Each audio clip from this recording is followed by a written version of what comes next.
Ajude-nos a espalhar a palavra de Deus. Queridos irmãos, amigos e seguidores, estamos empolgados em compartilhar a mensagem poderosa do Evangelho através do nosso canal no YouTube.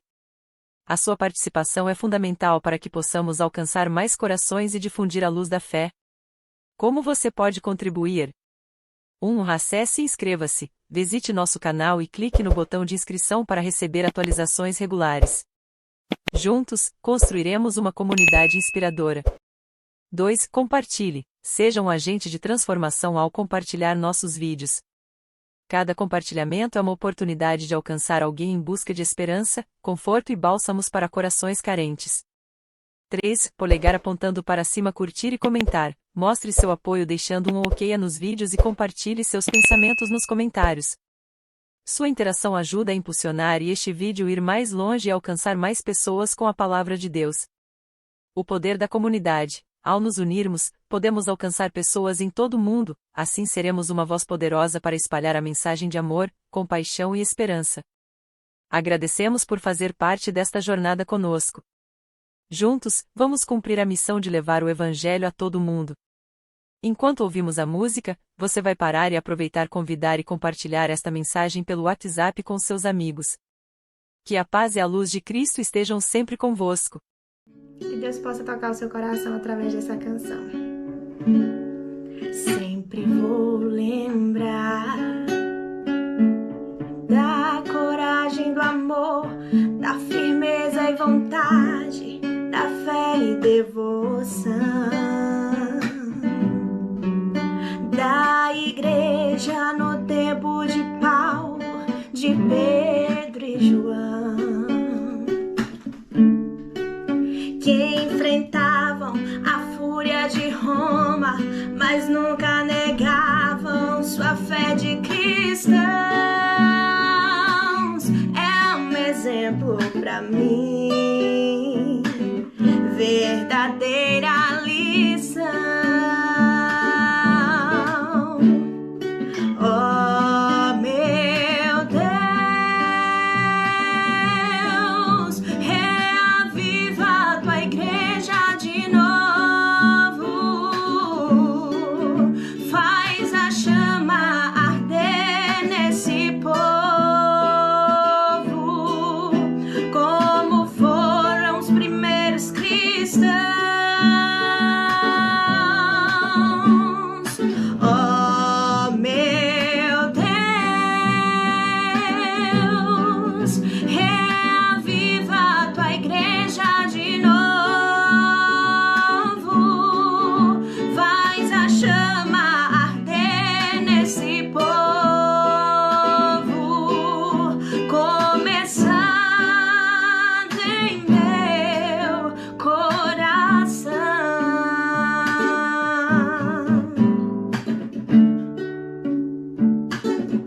Eu queria ver a bravura dos santos em plena areia, enfrentando os leões. Quanto mais a fogueira queimava, se ouvia o louvor dos nossos irmãos. Sob o sangue tombavam nas ruas, com a vitória nas mãos. É um exemplo pra mim, verdadeira lição.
Amém.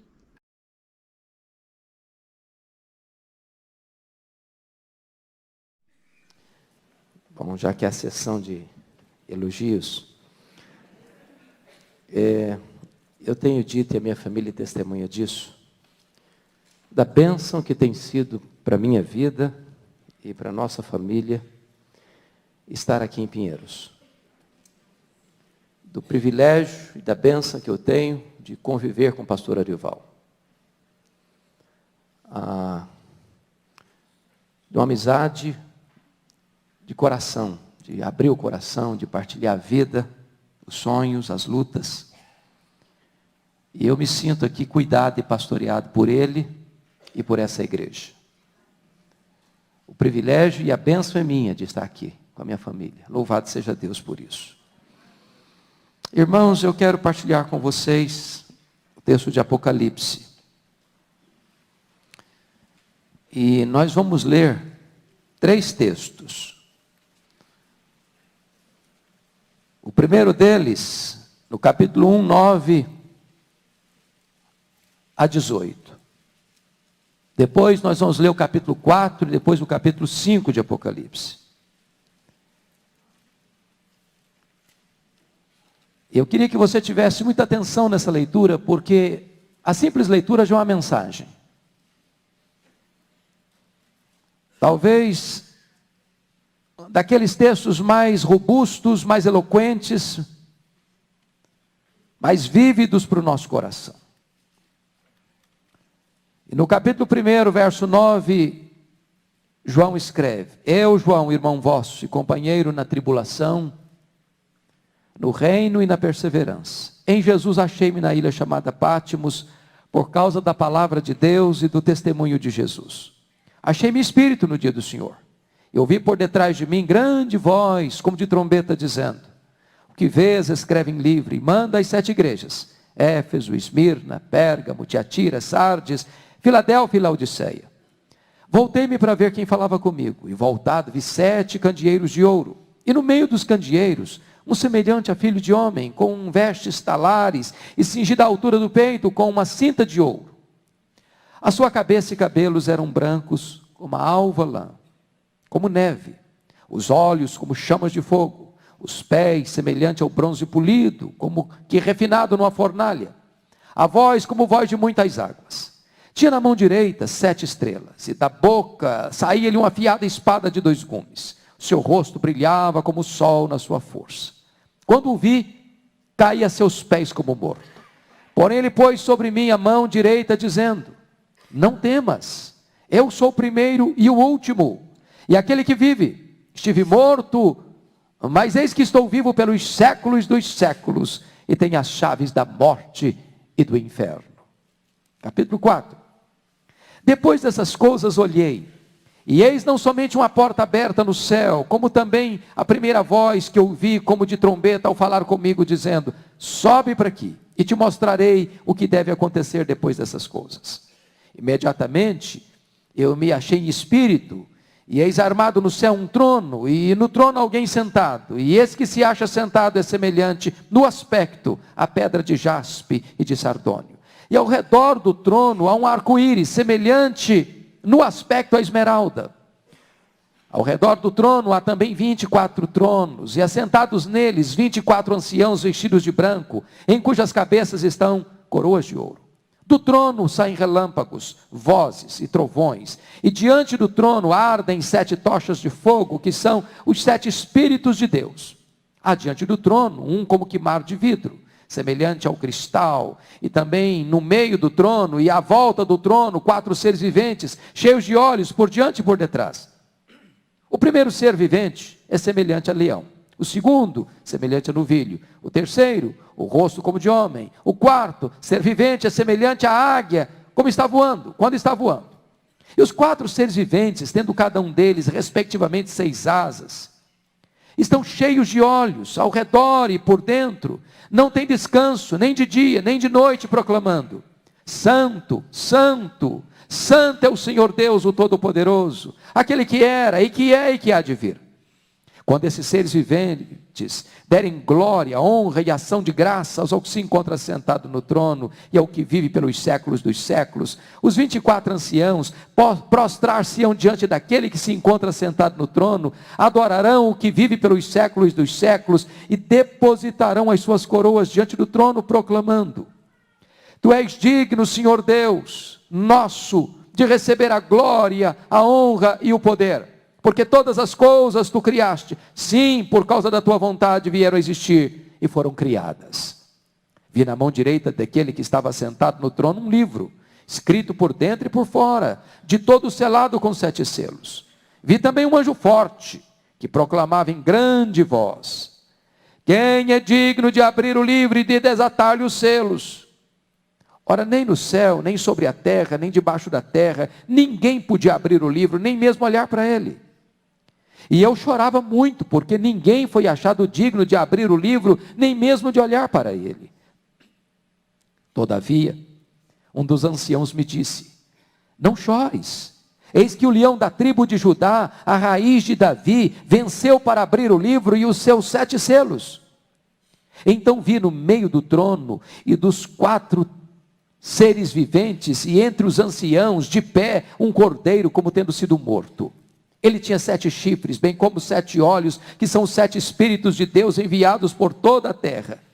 Veio, pois, e tomou o livro da mão direita daquele que estava sentado no trono. E quando tomou o livro, os 4 seres viventes e os 24 anciãos prostraram-se diante do cordeiro, tendo cada um deles uma harpa e taças de ouro cheias de incenso, que são as orações dos santos, e entoavam um novo cântico, dizendo: Digno és de tomar o livro e de abrir-lhe os selos, porque foste morto e com teu sangue compraste para Deus os que procedem de toda tribo, língua, povo e nação, e para o nosso Deus os constituíste reino e sacerdotes, e reinarão sobre a terra. Vi e ouvi uma voz de muitos anjos ao redor do trono, dos seres viventes e dos anciãos, cujo número era de milhões e milhares de milhares, proclamando em grande voz: Digno é o cordeiro que foi morto de receber o poder, e riqueza, e sabedoria, e força, e honra, e glória, e louvor. Então ouvi que toda criatura que há no céu e sobre a terra, debaixo da terra e sobre o mar, e tudo o que neles há, estava dizendo: Àquele que está sentado no trono e ao cordeiro, seja o louvor, e a honra, e a glória, e o domínio pelos séculos dos séculos. E os 4 seres viventes respondiam: Amém. Também os anciãos prostraram-se e adoraram. Amém. Irmãos amados, aprouve a Deus, no tempo mais tenebroso que a igreja estava vivendo, que o apóstolo João, já um ancião,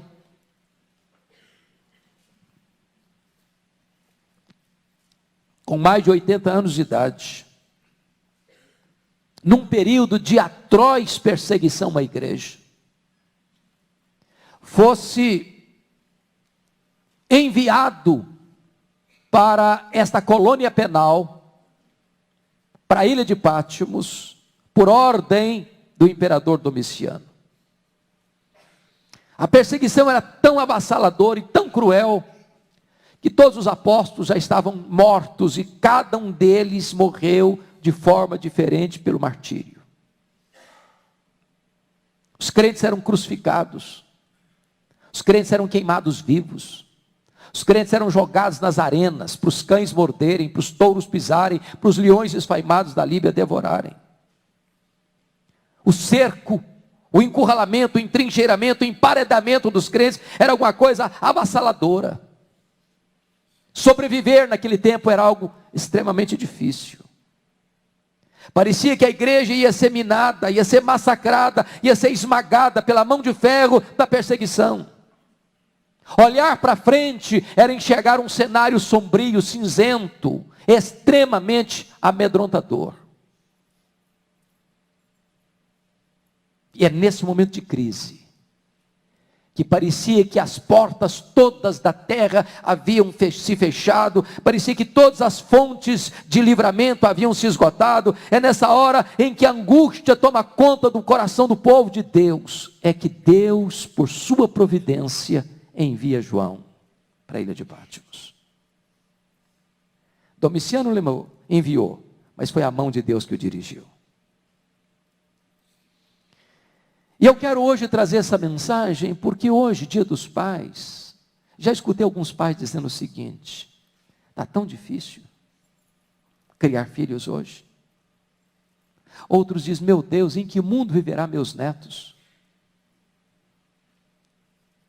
Outros ficam preocupados com as futuras gerações. O mundo está indo de mal a pior. O amor se esfriando, a apostasia crescendo, a perseguição religiosa crescendo, a inversão dos valores crescendo, o mundo se tornando cada vez mais hostil. Como é que nós vamos divisar o nosso futuro? Como é que vai ser as futuras gerações? Como é que vai ser o amanhã? Como é que vai ser aquilo que está para além das curvas que os nossos olhos podem enxergar? E eu quero trazer uma palavra de consolo para o seu coração, que do meio desse ambiente cinzento e difícil, nós podemos arrancar um brado de esperança. Primeiro, podemos ter esperança porque o nosso Deus transforma tragédia em porta de esperança.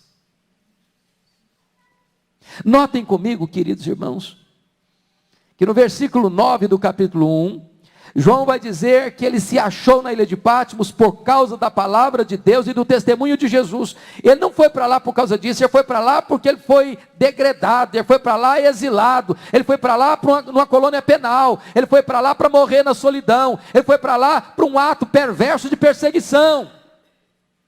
Isso é o que os homens fizeram com ele. Mas a mão da providência que estava por trás dessa perseguição avassaladora é que Deus tinha um plano maior. Ele estava lá, diz a Bíblia, por causa da palavra de Deus, do testemunho de Jesus. E é exatamente aí que ele ouve uma voz atrás dele. O que vês, escreve e manda às 7 igrejas. Deus escreve a história antes dela acontecer. Deus tem o futuro em suas mãos. Deus enxerga no escuro. Deus enxerga nas curvas. Deus não está ansioso e nem desesperado porque o mundo parece estar fora do eixo. O mundo não está fora do controle de Deus. Agora, se você perceber, depois que ele ouve isso, ele vê. E o que ele vê? Ele vê o Cristo da glória. Ele vê o Cristo vencedor. Ele vê o Cristo onipotente. Ele vê o Cristo que venceu a morte. Ele vê o Cristo que esmagou a cabeça da serpente. Ele vê o Cristo que cancelou a nossa dívida. Ele vê o Cristo que trouxe para nós gloriosa salvação. E como é que ele vê Jesus? Ele vê Jesus de 10 maneiras. Primeiro, vê suas vestes. Vestes de rei, vestes de sumo sacerdote. Ele vê a sua cabeça, branca como a neve, isso fala da sua eternidade. Ele vê os seus olhos como chamas de fogo, isso fala da sua onisciência. Ele vê os seus pés como bronze polido, isso fala da sua onipotência. Ele vê a sua voz como voz de muitas águas, isso fala do seu poder irresistível. Ele vê da sua boca saindo uma espada afiada de 2 gumes, a palavra do seu juízo. Ele vê o seu rosto brilhando como o sol no seu fulgor, isso fala da sua glória e da sua majestade. Ele vê a sua perenidade, eu sou o primeiro e eu sou o último. Ele vê a sua vitória triunfal. Eu estive morto, mas eis que estou vivo pelos séculos dos séculos e tenho as chaves da morte e do inferno. Oh, queridos irmãos, diante desta manifestação tão gloriosa, o que ele fez? Diz a Bíblia que ele caiu num profundo quebrantamento. Caiu como morto aos seus pés. Irmãos amados, tem hora que você e eu corremos o risco de nos acostumarmos com o sagrado. E eu sei que nós não estamos vendo Deus aqui na casa dele fisicamente. Não há uma teofania aqui. Mas nem por isso você e eu podemos deixar de contemplar que o Deus da glória está aqui. Se quando você vem para a igreja, você tem plena consciência que o Rei da glória está presente, que o Deus que nem os céus dos céus podem contê-lo, se alegra em estar presente com o seu povo, isso precisa produzir no meu, no seu, no nosso coração, uma reverência cheia de temor. Porque às vezes a gente entra no santuário de Deus, a gente vem para a igreja, a gente canta, a gente ora, a gente prega, a gente oferta, mas irmãos, não há um senso profundo da presença gloriosa, manifesta de Deus no nosso meio. Não temos essa percepção.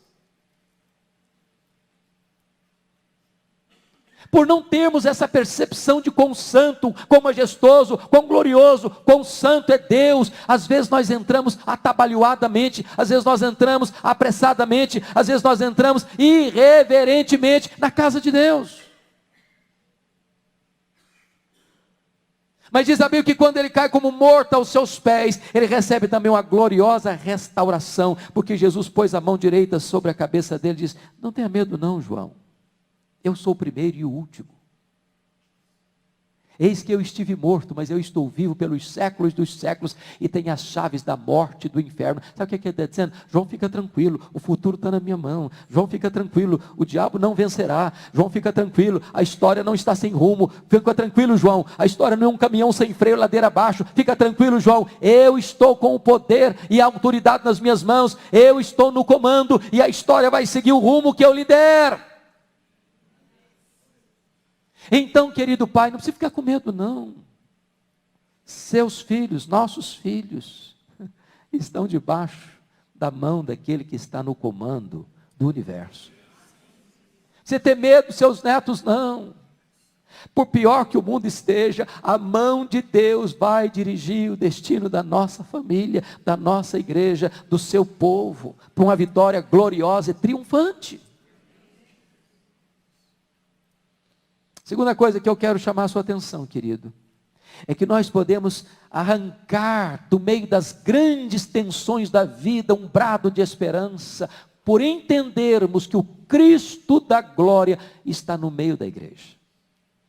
Quando você nota no versículo 13, João se volta para ver quem falava com ele, ele vê as igrejas, os 7 candeeiros de ouro. E eu acho bonito porque a imagem que João tem da igreja é de um candeeiro, de um aparelho que traz luz na escuridão. O mundo está em escuridão, irmãos. O mundo está perdido. Você liga a sua televisão e você vê que os princípios e valores que são passados nas novelas, nos filmes, nos noticiários, é para desencaminhar a sociedade. Você vê as autoridades, as mais robustas, revestidas da mais plena autoridade humana, elas não têm uma palavra que dá direção aos valores que devam reger a conduta, a família, a sociedade. Mas neste mundo de trevas, nesse mundo de confusão, neste mundo de perturbação, neste mundo de violência, neste mundo de degradação, a igreja é um luzeiro a brilhar, e Jesus está no meio da igreja. Está aqui, Ele está entre nós. E quando você vai ver, Ele está aqui, sabe para quê? Para ser remédio para as nossas doenças. Remédio para as nossas doenças. Sabe, irmãos, nós, como o pastor Ival já disse, nós somos pó, e nós ainda não fomos glorificados. Você e eu temos lutas. Você e eu temos fraquezas, você e eu temos pecados, você e eu temos contradições, você e eu ainda somos apanhados com vergonha de nós mesmos. Mas é tão maravilhoso que esse Deus que está entre nós é compassivo. Mesmo diante das nossas crises, mesmo diante dos nossos tropeços, mesmo diante das nossas fraquezas e aflições, Ele não nos escorraça, Ele não nos abandona, Ele é remédio para nós.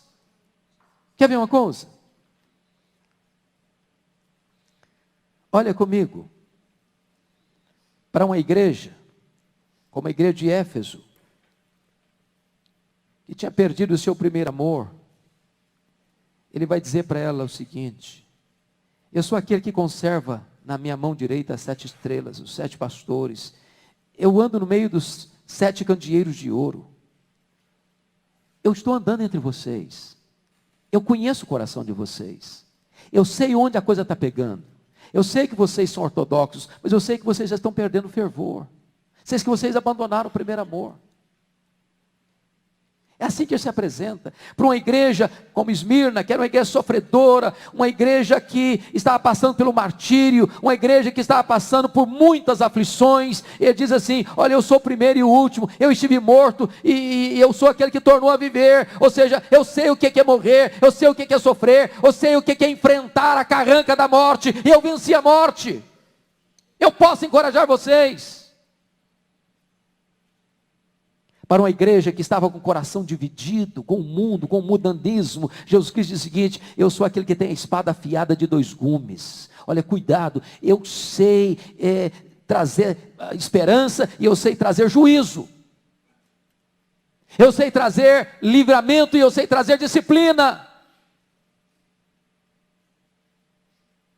Para a igreja de Tiatira, que estava vivendo em imoralidade, em pecados, nesta ordem sexual, de desregramento da prostituição, por causa de uma falsa profetisa chamada Jezabel, Jesus se apresenta para essa igreja dizendo o seguinte: eu sou aquele que tem os olhos como chama de fogo, e os pés semelhantes a bronze polido, ou seja, eu tenho discernimento daquilo que está escondido, e eu sou capaz de disciplinar com força aqueles que permanecem no erro, e não se arrependem.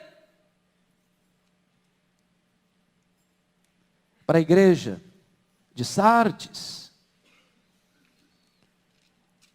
que estava morta espiritualmente, Jesus se apresenta assim: eu sou aquele que tem os 7 Espíritos de Deus, que pode trazer reavivamento, vida nova, para a igreja que está morta. Para a igreja de Filadélfia, que era fraca, Jesus se apresenta para dizer: eu sou aquele que tem a chave de Davi, e que abre e ninguém fecha, que fecha e ninguém abre. Para a igreja de Laodiceia, que estava morna, Jesus Cristo está dizendo o seguinte: eu sou o Amém, eu sou a testemunha fiel e verdadeira, eu sou o princípio da criação de Deus, eu trouxe à existência o que não existiam, e eu posso restaurar o fervor espiritual no coração de vocês. Irmãos amados, Jesus está aqui nesta noite, e Ele conhece o seu coração, e Ele conhece o meu coração, e Ele conhece a nossa necessidade, Ele conhece a nossa fraqueza. Eu quero dizer para você que Jesus é o remédio para você nesta noite. Não importa a sua luta, não importa o seu pecado, não importa a sua crise, não importa o seu desespero, hoje Jesus é a solução para você. Ele está aqui. E Ele está aqui, irmãos, para sondar o nosso coração. Eu quero dizer que não adianta a gente usar uma máscara, porque o que Ele vê nem sempre é aquilo que o que nós somos, nem sempre é aquilo que é verdade aos olhos dEle, nem sempre aquilo que a igreja aparenta ser é o que ela é. Por exemplo, Jesus olha para a igreja de Éfeso, uma igreja que tem ortodoxia doutrinária, que tem perseverança no sofrimento, que tem firmeza na ética, tinha perdido o primeiro amor, perdeu o fervor. A igreja de Esmirna era pobre, muito pobre, mas Jesus diz: não, tu és rica, pobre na terra, rica no céu, pobre financeiramente, rica espiritualmente, pobre aos olhos dos homens, rica aos olhos de Deus. Ele olha para a igreja de Sardes, aquela igreja tem um nome, de uma igreja viva, avivada. Jesus diz: não, você está morta. Ele olha para a igreja de Filadélfia, ela é fraca, mas ele diz: eu pus diante de você uma porta aberta.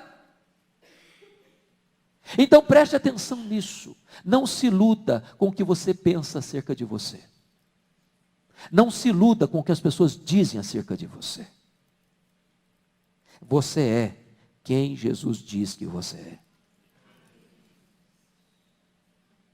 Mas notem, Ele está em nosso meio, queridos, para nos oferecer uma oportunidade de arrependimento. Leia as 7 cartas e vocês verão isso. Para cada igreja, Ele aponta o pecado e Ele mostra a saída.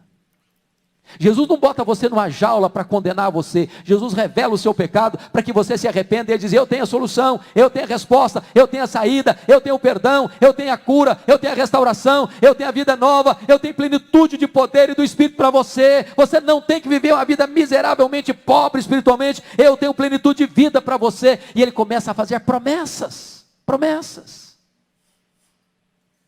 Nós podemos ter esperança, irmãos, quando nós entendemos que Jesus está no nosso meio, para trazer cura, para trazer restauração, para nos fazer gloriosas promessas. Mas em terceiro lugar, irmãos, nós podemos arrancar um brado de esperança do nosso peito, quando nós entendemos, e quando nós temos a visão, que Deus está no trono. Preste atenção nisso. Nós vivemos aqui no Brasil um momento tão delicado, tão denso e tenso, de um impeachment, onde alguém foi eleito e muito provavelmente está prestes a sair do poder. Deus nunca corre o risco de sofrer um impeachment. Deus está no trono. Mas por que é importante entender isso? Porque o que vai se desenrolar a partir do capítulo 6 de Apocalipse é a cortina se abrindo e a perseguição chegando. A violência, a fome, a guerra, a morte, as pestilências, o mundo em convulsão, com gemidos, com lágrimas. E se você não tivesse o entendimento antes dessas cortinas se abrirem para mostrar o cenário cinzento que muitas vezes se aproxima, você entraria em pânico. Mas João precisa entender, não importa o que virá, Deus está no trono. Não importa o que vem no futuro, Deus está no controle. Não importa se amanhã a situação vai ficar mais crítica ainda, Deus está no controle. Não importa se amanhã a perseguição religiosa se tornar amarga, Deus está no trono. Não importa se os mártires derramarão seu sangue e banharão a terra com seu sangue, Deus está no trono. Deus não perdeu o controle, a história não está sem rumo. E quando você olha para o trono, é maravilhoso entender isso. O que na verdade João está dizendo é o seguinte: os céus governam a terra. A palavra trono aparece 67 vezes no Novo Testamento. Só no livro de Apocalipse a palavra trono aparece 47 vezes. Só no capítulo 4 de Apocalipse ela aparece 12 vezes. Apocalipse 4 é o texto do trono. E se você perceber, aquele que está sentado no trono é glorioso.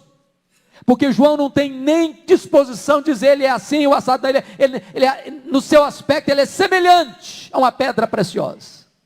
A glória, o fulgor, a beleza, a majestade, a riqueza. E ele começa a dizer para você e para mim que o trono de Deus é um trono de misericórdia antes de ser um trono de juízo. O que é que eu quero dizer com isso?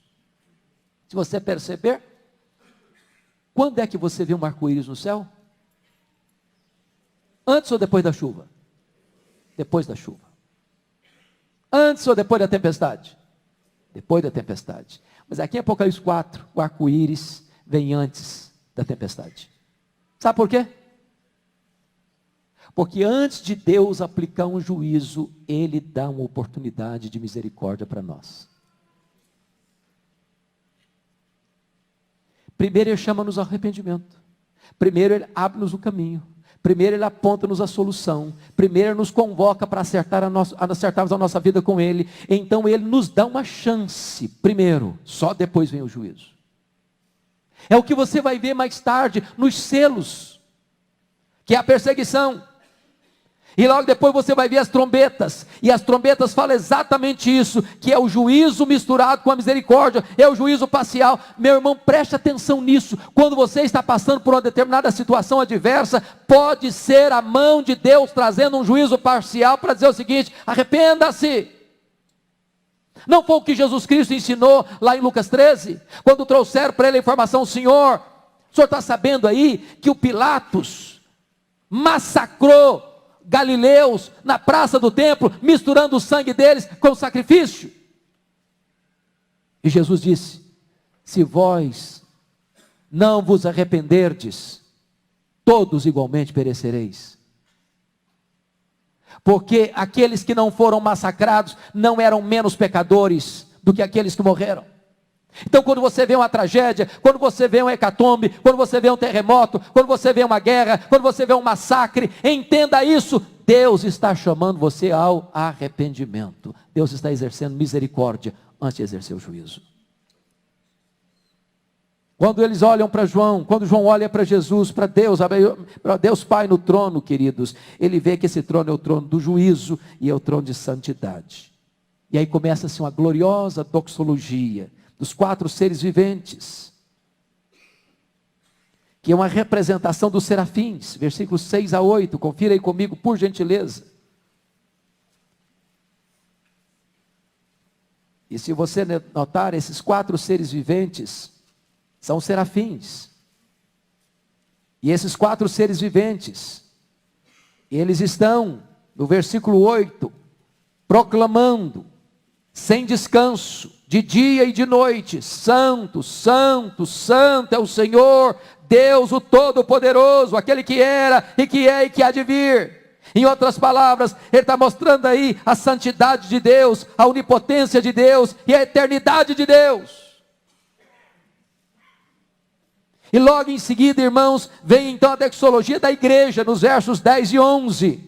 Porque os 24 anciãos são um símbolo da igreja, do Antigo e do Novo Testamento, que é uma igreja só. E essa igreja, juntamente com os serafins, está também entoando uma doxologia de exaltação ao Deus Criador, no versículo 11. Tu és digno, Senhor Deus, Senhor e Deus nosso, de receber a glória e a honra e o poder, porque todas as coisas tu criaste, sim, por causa da tua vontade vieram a existir e foram criadas. Em outras palavras, há esperança para nós, porque o nosso Deus está no trono, e Ele é santo, e Ele é onipotente, e Ele é eterno, e Ele é o Criador, e Ele tem o comando de todo o universo que Ele criou.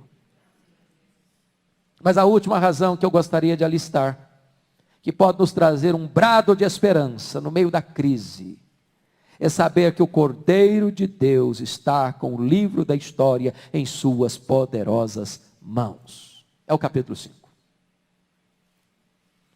E este capítulo 5 nos trata de 3 verdades. Primeiro, o digno procurado. Porque se vê um livro, notem comigo, escrito por dentro e por fora, de todo selado com 7 selos. Em outras palavras, esse livro é o livro que decifra a história da humanidade. Mas ninguém é capaz de abrir o livro, de desatar os selos do livro. Aliás, é importante entender que o texto é mais forte no verso 3. Ninguém podia abrir, nem mesmo olhar para o livro. O digno é procurado, porque no verso 2, um anjo forte proclama em grande voz: quem é digno de abrir o livro e de desatar-lhe os selos? E diz o texto que esse digno é procurado no céu. Nem Miguel,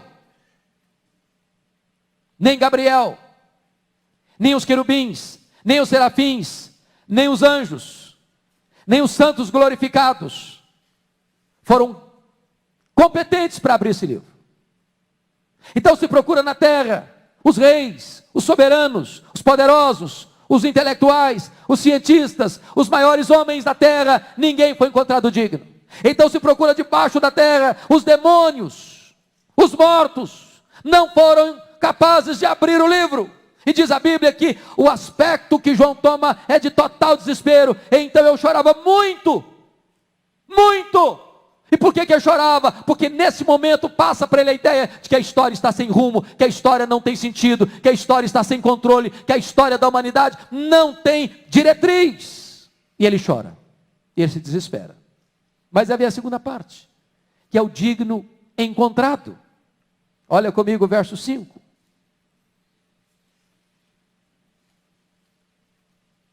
Todavia um dos anciãos me disse: não chores, eis que o leão da tribo de Judá, a raiz de Davi, venceu para abrir o livro e os seus 7 selos.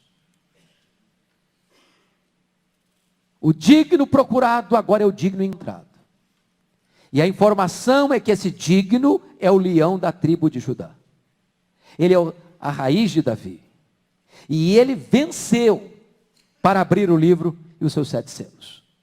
E o versículo 6 diz que então João vê no meio do trono e dos 4 seres viventes, que são os serafins, e entre os anciãos, que representa a igreja, de pé, um cordeiro como tendo sido morto. O que é interessante é que quem venceu foi o leão, mas quando ele olha, ele vê um cordeiro. Porque o cordeiro morreu, e agora ele é um leão.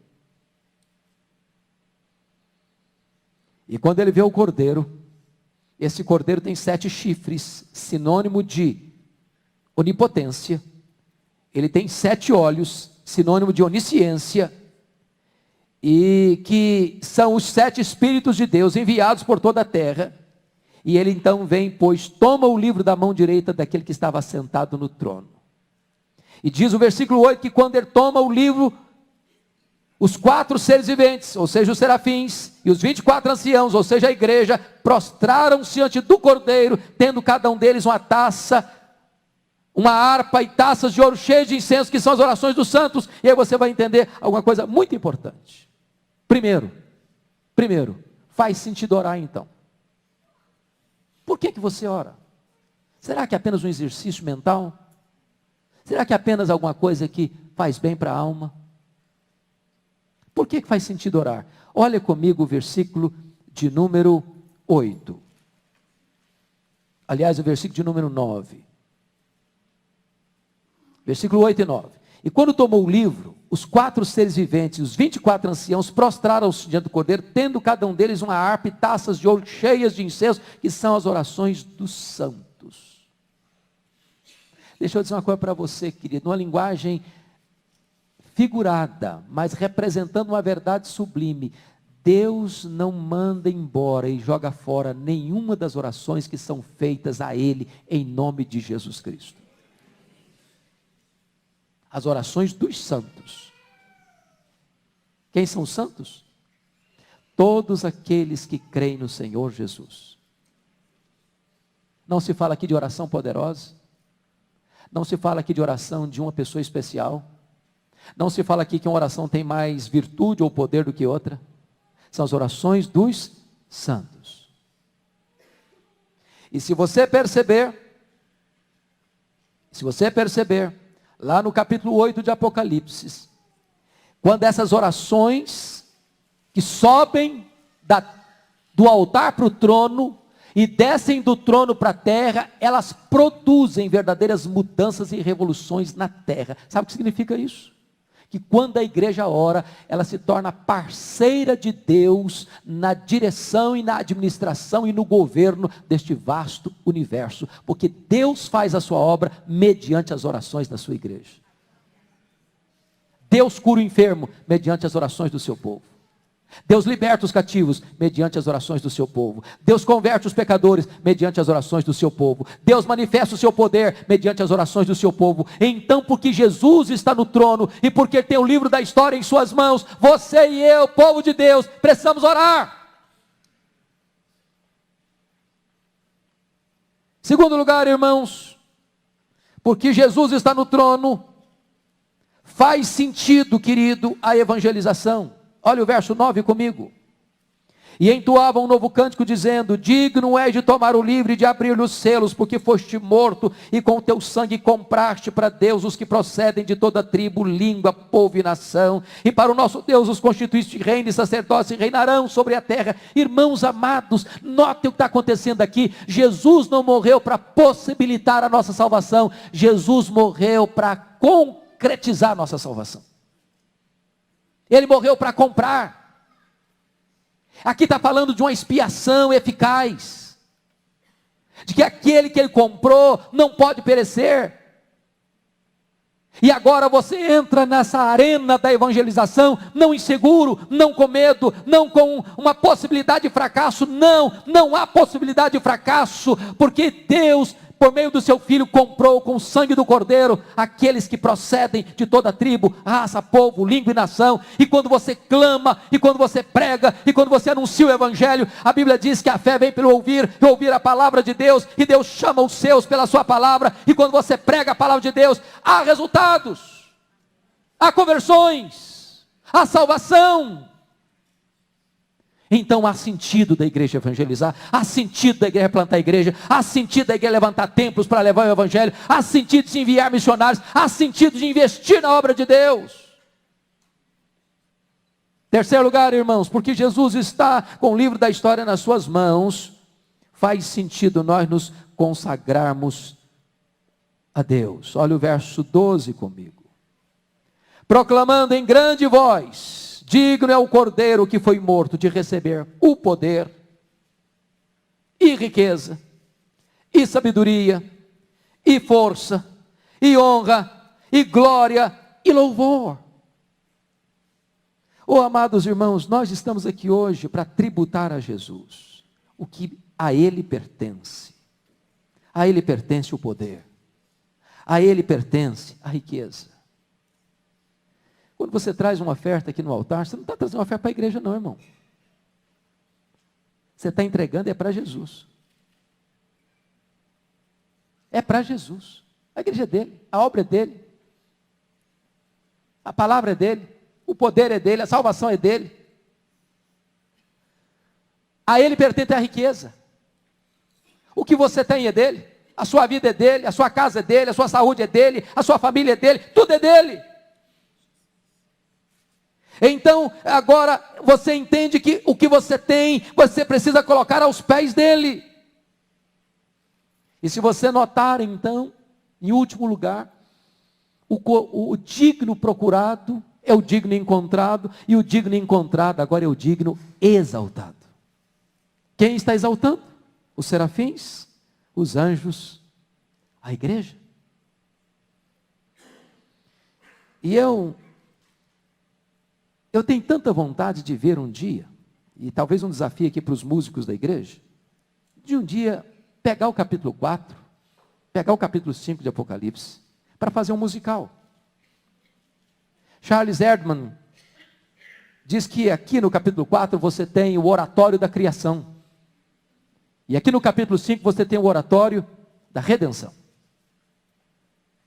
E se você perceber, aqui é uma peça musical. E essa peça musical é um oratório. E o oratório é um gênero musical dramático, com solos, coros, acompanhados de orquestra. E eu queria hoje, em nome de Jesus, que você visualizasse essa cena comigo. Que você decolasse nas asas da sua imaginação e entrasse comigo nesse grande anfiteatro, que é o cosmos.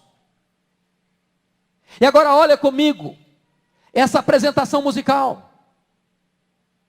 E lá estão os cantores. Quem são eles? Os serafins, os querubins, os anjos, a igreja. E também está lá, nesse grande conjunto musical, todo ser que respira nos céus, na terra, nos mares, todo ser vivente. E agora prepare-se para a apresentação desse majestoso oratório.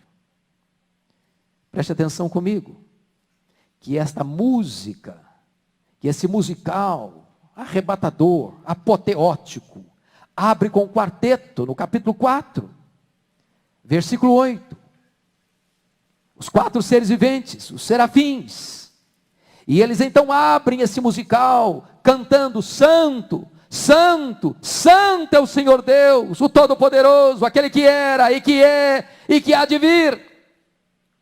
E depois dessa primeira música, entra em cena toda a igreja, desde Abel, até o último remido, lavados no sangue do Cordeiro, com harpas nas mãos, com o corpo glorificado e cantando, conforme está escrito aí no capítulo 4, versículo 11, a igreja plena, a igreja glorificada, dizendo: Tu és digno, Senhor e Deus nosso, de receber a glória e a honra e o poder, porque todas as coisas Tu criaste, sim, por causa da Tua vontade vieram a existir e foram criadas. E então há uma pausa, e começa então os solos, no capítulo 5, versículo 2, e esse solo ergue-se majestoso, mas cheio de reverência, com uma pergunta: quem é digno de abrir o livro e desatar-lhe os selos? E em seguida ao solo vem o responso, lá no capítulo 5, versículo 5, quando diz assim: não chores, João, eis que o leão da tribo de Judá, a raiz de Davi, venceu para abrir o livro e os seus 7 selos. Depois desse responso, diz a Bíblia que agora soma-se aos serafins toda a igreja redimida. Agora os 4 seres viventes, os 24 anciãos, se prostram diante do Cordeiro e entoam um novo cântico dizendo: digno és de tomar o livro e abrir-lhe os selos, porque foste morto e com teu sangue compraste para Deus os que procedem de toda tribo, língua, povo e nação, e para o nosso Deus os constituíste reinos e sacerdotes, e reinarão sobre a terra. E agora diz a Bíblia que vamos para a penúltima música, já chegando ao êxtase deste final arrebatador e apoteótico. E agora vai formar parte deste coro que entra no cenário os serafins, a igreja e os anjos. Veja comigo o verso 11 e 12. Vi e ouvi uma voz de muitos anjos ao redor do trono, dos seres viventes que são os serafins, e dos anciãos que são toda a igreja, cujo número era de milhões e milhares de milhares. Olha essa cena, olha este coral, olha este oratório, e eles estão cantando assim: digno é o Cordeiro que foi morto de receber o poder, e riqueza, e sabedoria, e força, e honra, e glória, e louvor. E agora então vem a cena final, arrebatadora, apoteótica,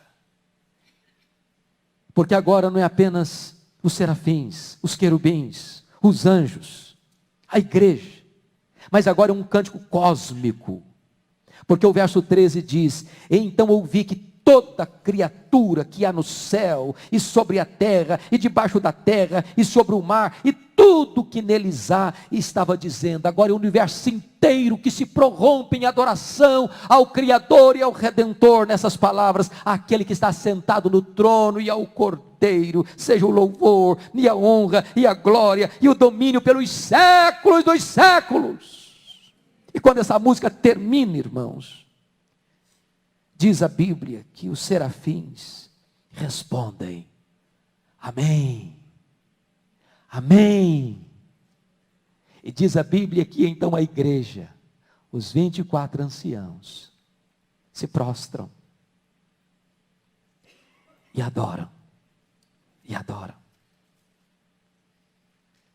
A partir daí, então se abrem os selos e vem a perseguição, e vem a fome, e vem a morte, e vem as lutas. Depois disso, capítulos 8 a 11, vem as trombetas, o juízo de Deus. Depois disso vem o quarteto do mal, capítulos 12 a 14, a grande Babilônia, o dragão, o anticristo, o falso profeta. Depois disso vem as taças do juízo de Deus, versículos capítulos 15 e 16, o juízo total de Deus, o juízo de Deus. Depois vem nos capítulos 17 a 19, a queda desses inimigos, a grande Babilônia cai, o anticristo é lançado no lago do fogo, o falso profeta, e aí aparece a cena gloriosa, Jesus voltando, triunfantemente. Triunfantemente. Aí aparece a cena do juízo, as nações reunidas ao redor daquele que está sentado no trono, e diz a Bíblia que os livros são abertos, E eles serão julgados segundo o que estiver escrito nesses livros. E outro livro é aberto, o livro da vida. E se alguém não foi encontrado escrito no livro da vida, esse vai ser lançado no lago do fogo. Então diz a Bíblia que Satanás vai ser lançado no lago do fogo. Então diz a Bíblia que a morte vai ser lançada no lago do fogo. Então diz a Bíblia que haverá novos céus e nova terra, onde habita a justiça. E diz a Bíblia que nós estaremos lá, na Nova Jerusalém, na cidade santa, porque enquanto a Babilônia está caindo, João é chamado para ver a noiva, a esposa do Cordeiro, ataviada para o seu esposo, a Nova Jerusalém, a beleza da glória, a beleza do céu. E esse livro termina dizendo o seguinte: a vitória é de Jesus Cristo e da sua igreja. Não importa o que aconteça, as lutas, as lágrimas, o sofrimento, a morte, a vitória é de Jesus e da sua igreja. Não precisamos ter medo, irmãos. Querido pai, você não precisa ter medo. Não precisa ter medo. Seus netos não precisam ter medo. Não precisa ter medo. A história está nas mãos de Jesus. E Ele vai conduzir essa história a uma vitória triunfante e gloriosa. E nós aqui já somos mais do que vencedores. E nós então reinaremos lá com Ele para sempre e sempre e sempre. Que Ele seja louvado. Amém.